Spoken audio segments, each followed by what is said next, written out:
Nitwa Sami nkuko mumaze kubimenyera hano ku Muhigo TV, ariko mbere ya byose reka manze nkomere mu mashyi umuntu wemeye kwitanga agatanga ibye, agatanga icyo afite, akanda subscribe hano ku Muhigo TV.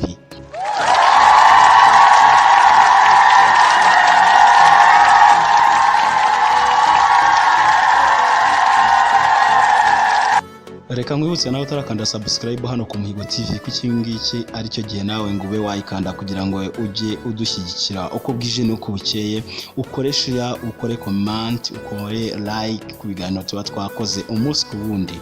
Nge nitwa Ngirumwami Samuel nkuko mumaze kubimenyera. Uyu munsi harimo inkuru iri kubica bigacika ku mbuga nkoranyambaga, hari byinshi biri kugenda bivugwa ku witwa Prince Kid wafunzwe akekwaho gukorera ihohoterwa rishingiye ku gitsina cyangwa se kwaka ruswa ishingiye ku gitsina ku bakobwa bitabiraga Miss Rwanda.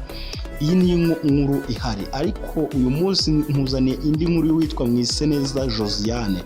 Mwese muramuzi uyu mukobwa witabiriye Miss Rwanda 2019 akamamara ku buryo bukomeye cyane kubera inzira y'inzitane yanyuzemo kugira ngo agere muri iri rushanwa.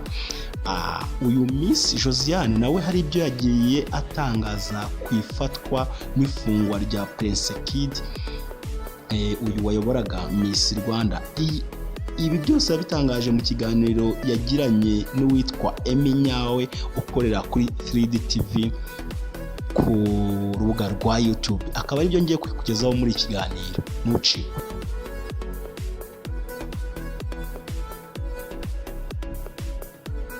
Ikiganiro gitangiye, uwitwa Emi Nyawe yatangiye abaza Mwiseneza Josiane amakuru yuko ameze, amubwira ko ameze neza. Baganira ku bintu byinshi bigiye bitandukanye, bagera ku ngingo y'ifatwa rya Prince Kid wayoboraga Rwanda Inspiration Backup itegura Miss Rwanda. Aho yagiye amubaza ibibazo byinshi bigiye bitandukanye. Ikibazo cya mbere yaramubajije ngo hari ikibazo kirimo kiravugwa muri iyi Miss. Nawe witabiriye Miss Rwanda 2019 ukaza no kwegukana ikamba rya Miss Popularity, ukaba wari ushyigikiwe n'abaturage na buri muntu wese. Ifungwa rya Prince Kid waryakiriye gute Josiane? Josiane yaramusubije ngo njyewe byaranunguye, nta nubwo nari nabyemeye namanje kugira ngo ni ibintu bya social media, ariko ncekinze neza nsanga inkuru nimamo koko ngo yafashwe, yafunzwe azira ihohoterwa nk'uko bivugwa. Ariko ntago nge namucira urubanza kuko tuzategereza umwanzuro w'urukiko niba agirwa umwere cyangwa se ahamywa ibyaha yakoze. Uko nguko niko Josiane yasubije ikibazo cya mbere yabajijwe.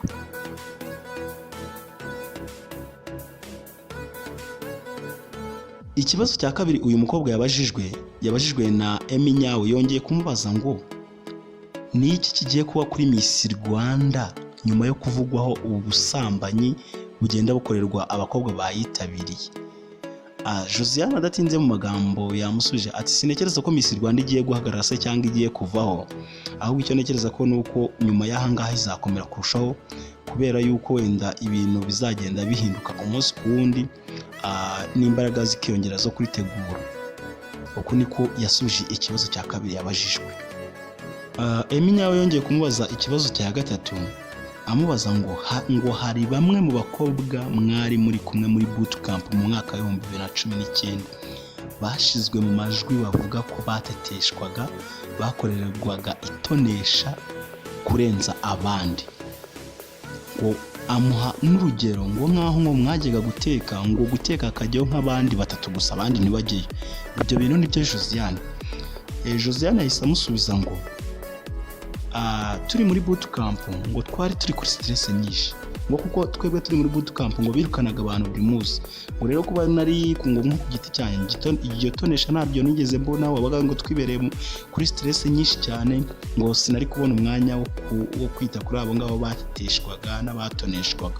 Uko nguko niko yasubije ikibazo cya gatatu Emi yaramubajije ku bijyanye n'uko ibivugwa ku bakobwa bajyaga batoneshwa muri icyo gihe. Yabakomeje amubaza ikibazo cya kane, aramubaza ngo ubusambanyi buvugwa muri Miss Rwanda bubaho? Abaza Miss Josiane yasubije ngo ntakubeshye bushobora kuba bubaho bwarabayeho mbere y'uko twebwe tuvaho 2019.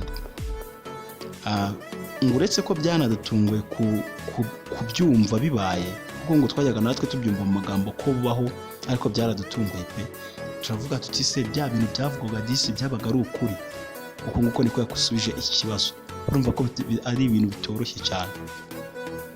Nyawe yongeye kumubaza ikibazo cya gatanu, aramubaza ngo igihe Prince Kid yabagejejwe imbere y'urukiko bagusaba kujya gutanga ubuhamya, ni iki wavuga ku cyabaye muri Miss Rwanda?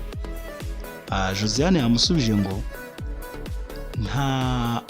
sintekereza ko baba bantumizaho kuko sinigeze njya gutanga ikirego mu rukiko, ati sinigeze ngira icyo mbivugaho ko naba narakorewe ihohoterwa, ahubwo ndatekereza bahamagaza abantu bagiye batanga ibirego kuko ngewe ntacyo nabivugaho.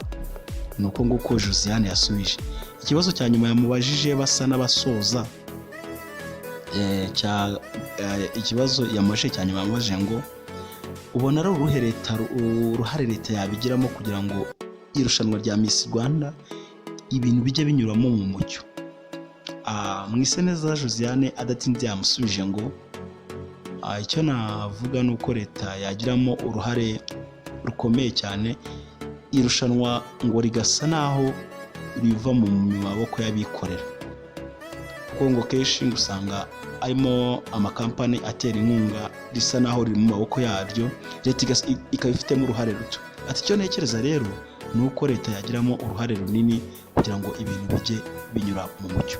Ibyo nibyo bibazo byagiye bibazwa Mwiseneza Josiane ubwo yaganiraga na Nyawe kuri iki kibazo kigendanye n'ifungwa rya Prince Kid. Reka ngushimire wowe wakanze subscribe hano ku Mihigo TV, wowe uri kutureba warayikanze, Imana niguha umugisha, nta nubwo nagenda ntagukomeye amashyi.